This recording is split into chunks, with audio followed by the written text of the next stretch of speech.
Hello there, it's been many months since my last tinted balm video, and as you head into fall in the Northern Hemisphere, it felt like a good time to bring out the brown and chocolate tints. I have broadened the terms for this video slightly. Some of these aren't tinted balms exactly, more like sheer lipsticks or tints, but as I always mention in this series, I very rarely find tinted balms that moisturizing anyway. It's more about the ease and sheer look for me. So we certainly have lots of juicy, shiny sheers here and some more pigmented satin picks. This video is kindly sponsored by Squarespace, part of my ongoing partnership with the website builder I use to create matildaonvideo.com. You can find a big lip balm lineup blog post recapping some of my previous tinted balm edits. I've covered red and pink balms in the past, peaches and oranges earlier this year, but I hinted at this new colour group in my recent Charlotte Tilbury swatching session. Her lipstick shade Birkin Brown definitely gets me in an autumnal 90s mood.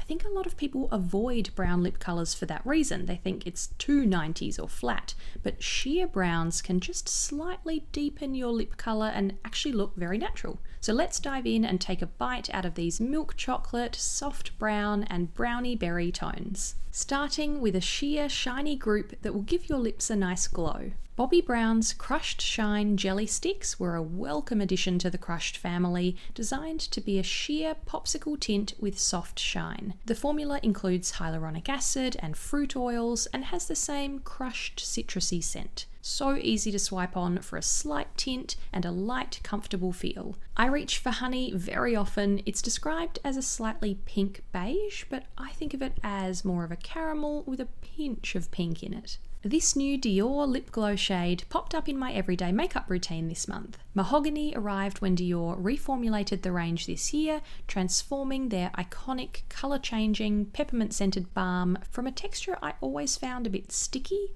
to a much more smooth, balmy, moisturising feel. This is a lovely rosy brown, deep nude that adds natural depth and fades to a deep pink, not the usual bright lip glow pink. The Fenty Slip Shine Sheer Shiny Lipstick shade Cookies and Cocoa helped me discover the best shade description for a colour group I love so much. Cocoa Berry, those berry browns or brownie berries that can look dressed up or easy every day. You can see a big review video swatching this Fenty range from back in August 2020. It has a thin, comfy feel, a touch of shimmer so it looks glowy on, and a seriously strong candy floral scent.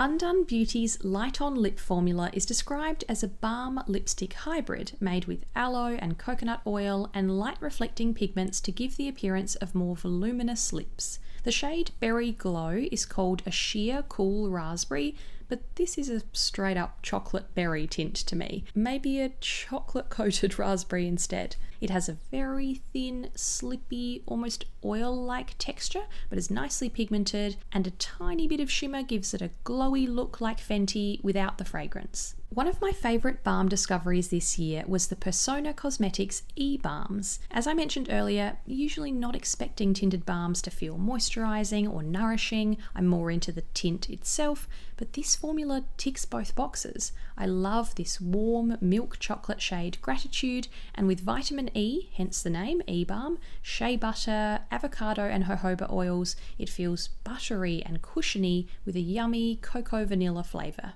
If you're a big tinted balm fan but you're also looking for something a bit more nourishing heading into the cooler months up north or warmer months where I am, there's a lip balm lineup blog post on matildaonvideo.com where you can catch up on all of my previous balm videos. Squarespace's blog format is so flexible, you're not locked into a set layout, so you can go back and add more content, insert boxes for text or video links, and easily drag and drop to move things around. A simple, approachable place to start if you're looking to get into blogging for the first time. You can visit squarespace.com/Matilda to save 10% on your first website or domain name purchase. Moving on to our next group, still a fair bit of shine here, but a bit more oomph in terms of colour. This first pick is admittedly not about oomph though, it would have been right at home in the first family, but I like giving you little swatch gradient groups of 5. I discovered Can Make's Stay On Balm Rouge while trying Japanese makeup brands in a video a couple of years ago.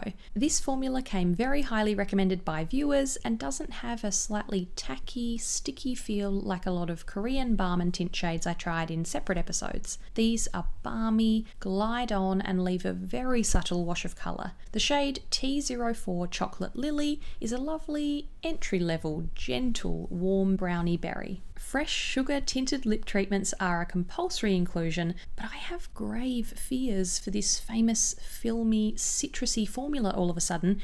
Every shade is almost out of stock on Sephora and Fresh's website. Really hoping they wouldn't dare discontinue these iconic tubes. Let me know if you've heard anything.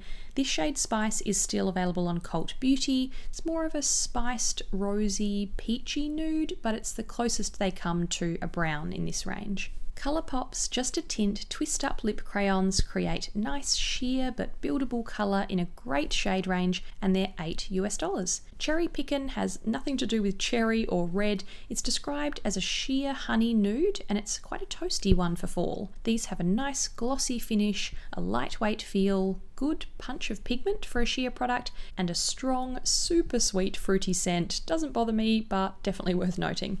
The Pat McGrath Labs Lip Fetish Balms are a firm favourite, one of my top sheer lipsticks. I find them nice and comfortable with shea butter and vitamin E, but not as soft as a balm, and the bullet feels firmer like a lipstick. The packaging has changed now though. It has a flat, round top rather than this shape. Flesh 3 is a stunning, rich plum that can look like a bit of a brownie berry too, but less so when it's in this particular colour context. Finishing with the Rare Beauty Dewy Lip Balm shade Support. To me, this is a lip balm in name only. It's meant to be a no mirror necessary, throw it on sort of product, but this is too pigmented to try that. Really intense, creamy colour, more like medium to full coverage, so again, I think of it as more of a lipstick. Support is called a plum brown. It has a soft vanilla scent, layers to look really rich and moody, or you can just naturally tint your lips lightly. Let me know if you're moving towards a deeper colour theme like this for fall if you're watching from the Northern Hemisphere. An autumn makeup edit is coming soon.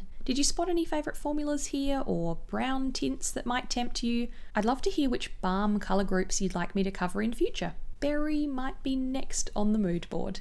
Thanks for watching. See you next time.